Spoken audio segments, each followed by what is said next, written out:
Buenos días, muchísimas gracias por la invitación. Y a mí me toca hablar precisamente de cómo es que nosotros, gracias a la tecnología, podemos darle una nueva propuesta, una nueva forma de evaluar a los atletas.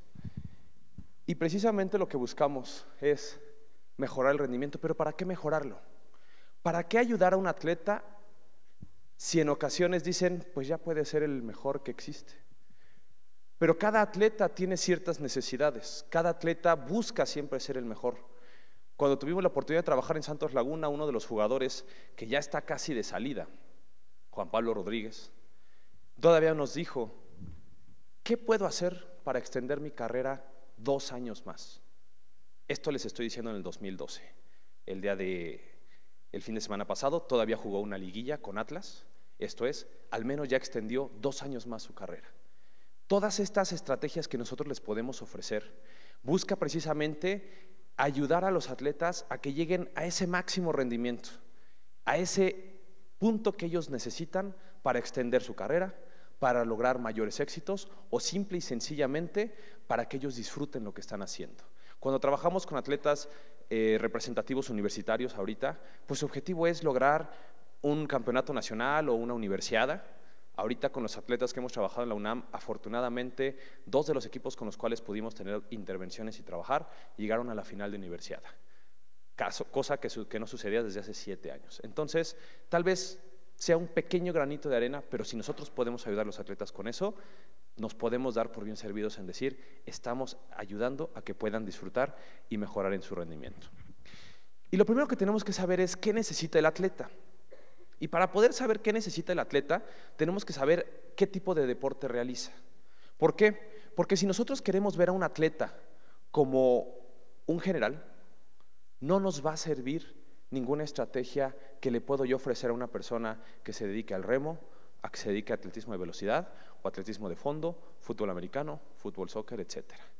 Y precisamente el tipo de deporte demanda ciertas características y este tipo de deporte nos va a decir cuáles son sus necesidades nutricionales, cuáles son sus necesidades y capacidades fisiológicas que se requieren para ese deporte en específico.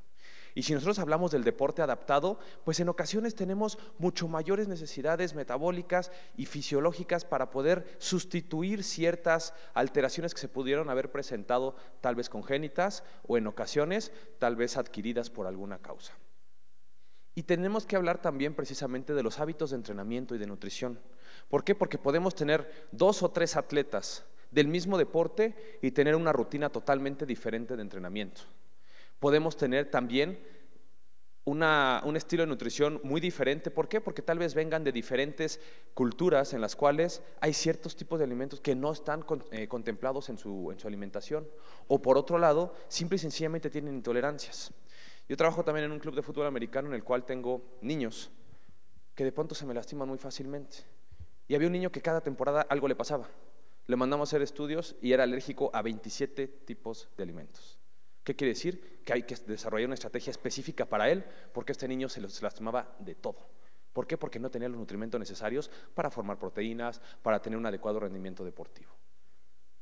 Y de aquí tenemos que saber también qué métodos de entrenamiento está utilizando este atleta para poder mantener su entrenamiento o mejorar en su rendimiento deportivo. Y precisamente, ¿cómo los podemos ayudar? Pues nosotros los podemos ayudar con nuestra tecnología. Y nuestra tecnología les permite tener tal vez estudios que se han hecho desde hace muchísimos años, como es el test de Wingate, que es de potencia anaeróbica, pero dándoles una orientación específica al deporte que están realizando. Podemos ver velocidad de reacción, el analizador de gases que ya platicó ahorita Lourdes, tenemos la parte de velocidad de reacción y composición corporal. Y precisamente para evaluar la composición corporal, yo puedo decir, claro, es atleta, va a estar fuerte, va a estar alto, va a estar delgado, pero cada deporte tiene sus requerimientos. Y lo primero que tenemos que saber es que dependiendo del deporte, será la composición que ellos tienen, de qué están hechos, cuánta masa muscular requieren, cuánta masa grasa requieren, qué características debe de tener, es alto, es bajito.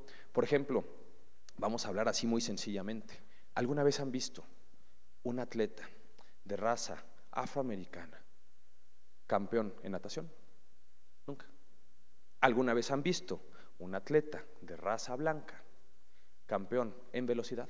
No. Y si nosotros vemos en relación a composición corporal, hay una variación tal vez muy pequeña, pero esa pequeña variación va a hacer que sobresalgas en un deporte y en otro no. Cuando hablamos del fútbol americano, y nosotros tenemos jugadores que dicen, ay, no, es que están bien gordos los de la línea, pero si nosotros evaluamos a los atletas de la NFL, van a ver que realmente el porcentaje de masa grasa puede ser mucho menor que si los comparamos con otro tipo de deportes.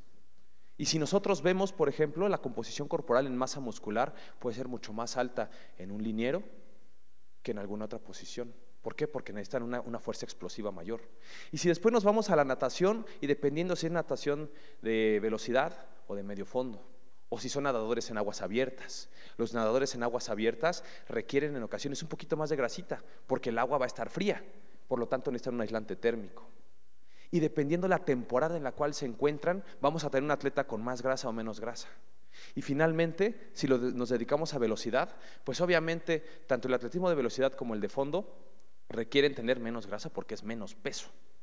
Por lo tanto, cada deporte tiene sus requerimientos y cada deporte tiene sus necesidades. Y de aquí, ¿cuál es el ideal? Pues el ideal no existe. El ideal es precisamente de acuerdo a la orientación que ellos tienen. Yo puedo decir, sí, yo me quiero ver así muy fuerte y tener un 8% de masa grasa, claro, pero un 8% de masa grasa en un maratonista que está en el pico máximo de su entrenamiento es pesado. En ocasiones llegan a tener hasta un 6%, que no siempre va de acuerdo a lo sano o a lo recomendado como sano en las normas generales. Pero muchos atletas los llegamos a medir así. Y de hecho, atletas mujeres en ocasiones cuando empiezan a perder más masa grasa, principalmente gimnastas, llegan a tener alteraciones menstruales, alteraciones hormonales. Entonces de aquí la importancia también de poder evaluar esa composición corporal. Después hablamos de la parte de análisis del rendimiento aeróbico, y esto es poder determinar su consumo máximo de oxígeno. Todo atleta, bueno, toda persona, cualquiera de ustedes que está aquí, si el día de hoy se me ocurre subirlos a la banda, cada uno de ustedes tiene un consumo de oxígeno determinado. Hay quienes se entrenan más, veo gente que aquí ha practicado algún deporte, incluso a nivel internacional o a nivel nacional. Podemos tener en algún momento una persona que tuvo un infarto y tiene un consumo de oxígeno determinado. Pero si por el contrario tenemos un atleta de alto rendimiento, su consumo de oxígeno va a hablar en relación al rendimiento aeróbico. Y este consumo de oxígeno me va a permitir pronosticar, no al 100%, pero me va a permitir pronosticar cómo puede tener éxito en si es un deporte de fondo o si es un deporte de velocidad. Y precisamente lo que hacemos nosotros es, por medio de un análisis de gases directo, medimos todo el oxígeno que entra y sale de su cuerpo y cuánto CO2 está produciendo, cuánto dióxido de carbono está produciendo. Y precisamente con esta tabla vamos midiendo todo eso que él va consumiendo de oxígeno y produciendo en dióxido de carbono. ¿Cuál es el objetivo? Determinar precisamente esto, su consumo de oxígeno. Un buen consumo de oxígeno te permite una mejor capacidad aeróbica. ¿Qué quiere decir esto? Que si yo soy sedentario, estoy sentado aquí totalmente todo el día, atrás de una computadora, mi consumo de oxígeno será más bajo. Pero si por el contrario soy un maratonista o soy un esquiador de fondo, que los esquiadores de fondo llegan a tener un consumo de oxígeno, para que lo tengan así en contexto, un sedentario puede tener un consumo de 25, 28 mililitros de oxígeno por cada kilo de peso por minuto de actividad. Un esquiador de fondo puede tener 96 de consumo de oxígeno. Es una diferencia enorme. En el promedio que estamos teniendo en los atletas universitarios de la UNAM, más o menos estamos entre un 45 y un 55 de consumo de oxígeno. Depende también la posición, el deporte, etcétera. Pero esto nos habla precisamente, uno, del tipo de entrenamiento y dos, de la adaptación al entrenamiento que están teniendo. Entonces nosotros con esto le podemos decir al entrenador cómo se encuentra su atleta o su equipo. En ocasiones existen tablas de referencia y podemos decir, mira, comparado con Usain Bolt estás en el suelo. Claro, pero yo no llevo el mismo programa de entrenamiento que él. Es más, yo me dedico a la natación, ¿por qué me quieres comparar con él? Sí, es cierto. Entonces, ¿qué hacemos? Tenemos que orientarlo precisamente a los reportes que existen. Y desafortunadamente no hay reportes de estudios en mexicanos. Existen muy contados estudios en mexicanos. ¿Cuál es nuestro objetivo? Empezar a desarrollar precisamente estos reportes sobre atletas mexicanos. ¿Por qué? Porque no podemos comparar un atleta universitario que se levanta a las 7 de la mañana, que se levanta a las 5 de la mañana A las 6 ya tiene que estar en el transporte público o en el carro, si es que tiene el privilegio de tener un automóvil. Llegar a la escuela a las 7 de la mañana, clases de 7 a 2, medio le da tiempo de comer y entrenan a las 3 de la tarde, de 3 a 5 y media, y después regrésate otra vez una hora, hora y media en transporte público. Llegas y no llegas a recuperarte y a descansar, llegas a hacer tarea o tienes compromisos sociales, compromisos familiares, y eso simple y sencillamente ya afectó su rendimiento. Entonces, el entrenador puede tener la mejor planificación, pero ese entrenamiento fantasma le va a afectar. Entonces nosotros podemos precisamente ayudar al entrenador viendo qué tanto se está adaptando ese atleta a su entrenamiento y qué tanto le está sirviendo. Existen otros métodos cuando se hacen en ocasiones pruebas de esfuerzo sin análisis de gases y dicen, ok, llegó a tantos minutos de la prueba de esfuerzo, por lo tanto a partir de esto él tiene un consumo de oxígeno de tanto, por medio de fórmulas. Eso es un método indirecto. Y este método, sí, está validado que las fórmulas les van a servir. Pero qué mejor que decir, este cuate realmente consume tanto de oxígeno y produce tanto de dióxido de carbono. Por lo tanto, esta persona tiene un consumo de oxígeno determinado de forma directa.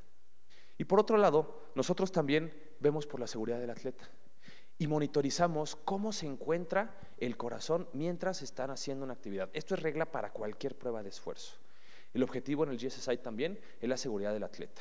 Y nosotros tenemos un electrocardiógrafo de esfuerzo en el cual nos va midiendo precisamente aquí, en el momento que un atleta empieza a presentar una alteración y que pudiera haber un trastorno de conducción o datos de que se empezara a cerrar un vaso sanguíneo, una isquemia, en ese momento decimos este cuate tiene un riesgo.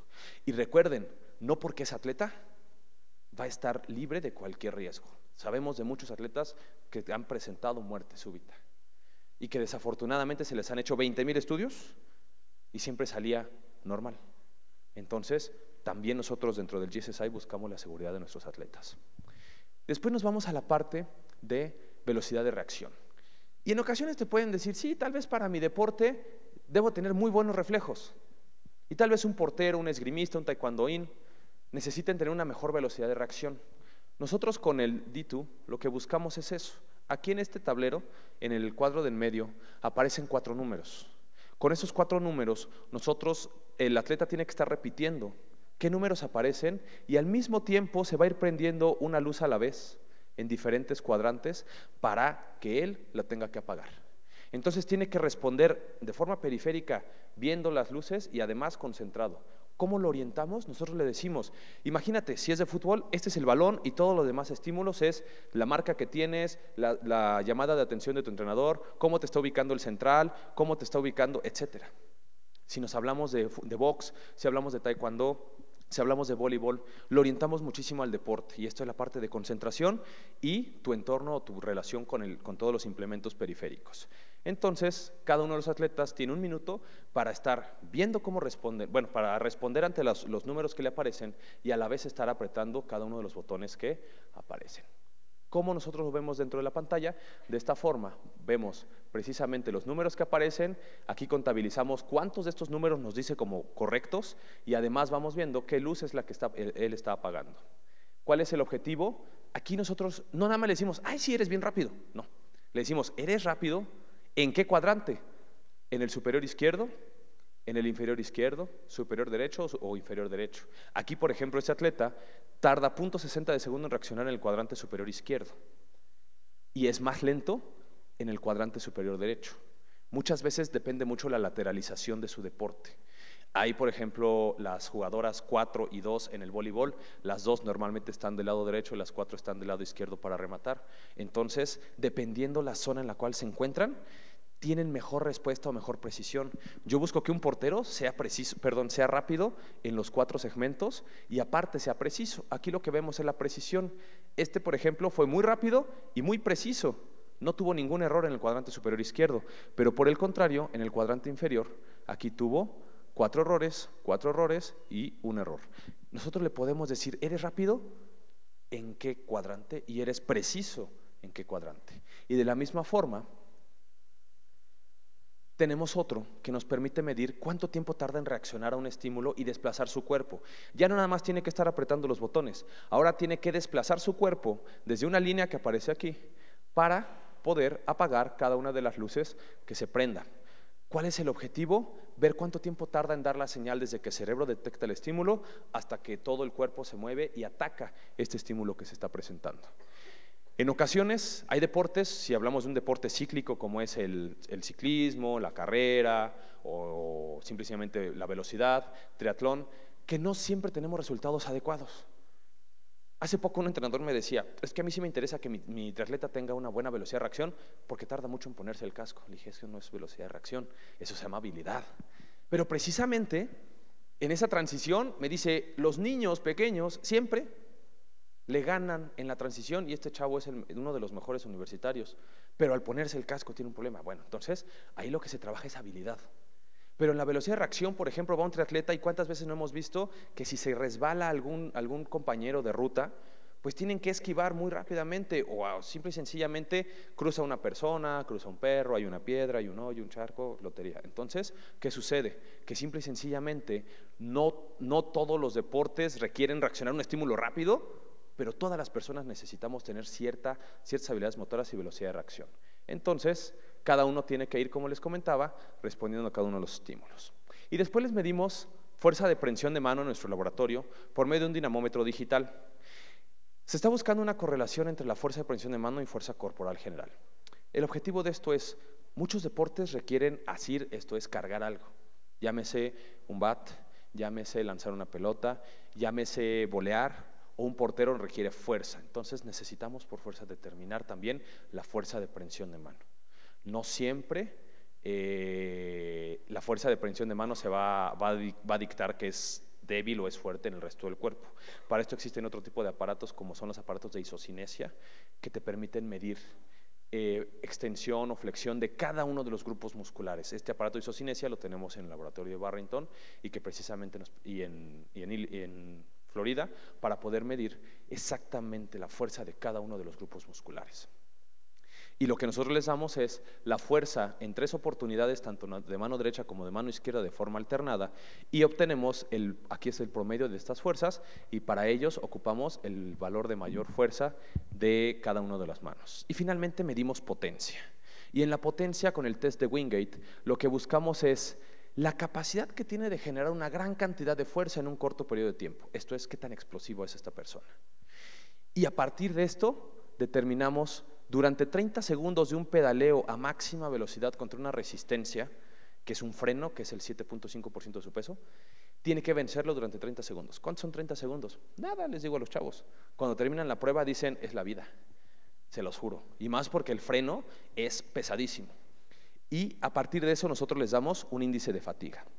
Entonces mostramos esta curva en la cual, por ejemplo, este atleta llegó en el pedaleo máximo a 160 revoluciones por minuto y logró 1200 watts, que este es el atleta que más ha logrado de nosotros. 1200 watts, se sorprenderían saber que es una chica de voleibol y que mide 1,85. Ni siquiera los de fútbol, soccer han logrado una potencia de 1200 watts. El que más ha acercado es 975 watts. Entonces, ahí nos habla de la potencia para el salto y como medimos precisamente el pedaleo, tuvo una potencia increíble. Ahora, ¿qué tanto lo puede mantener? Lo que vamos midiendo aquí precisamente es esa potencia que logró y fíjense cómo se va reduciendo. Esta es mi capacidad anaeróbica, la capacidad de hacer ese esfuerzo de alta intensidad en un tiempo determinado. ¿Cuántas veces de ustedes no se han echado un arrancón y después de 30 metros dicen, ay no, yo ya le bajo porque no llego?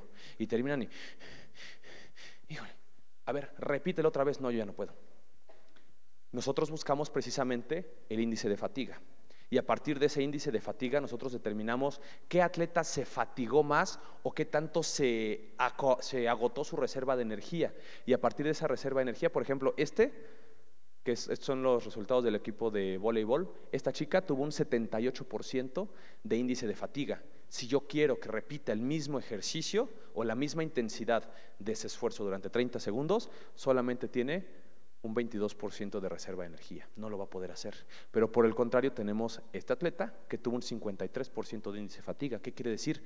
Que nada más se gastó la mitad de su energía en ese esfuerzo. Cuando tuvimos una evaluación de uno de los jugadores de fútbol que estaba en Santos Laguna y ahora se fue a la América, ya sabrán quién es, tuvo un índice de fatiga del 33%. ¿Qué quiere decir? Que es capaz de hacer ese esfuerzo 3 veces antes de decir, ya no puedo.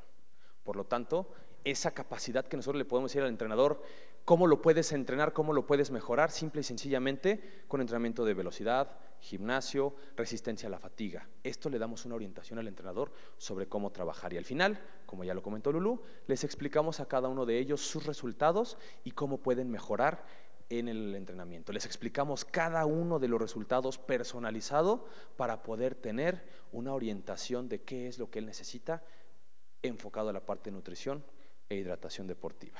Trabajamos en conjunto con entrenadores, con nutriólogos, con el objetivo de lograr su máximo rendimiento. Muchísimas gracias.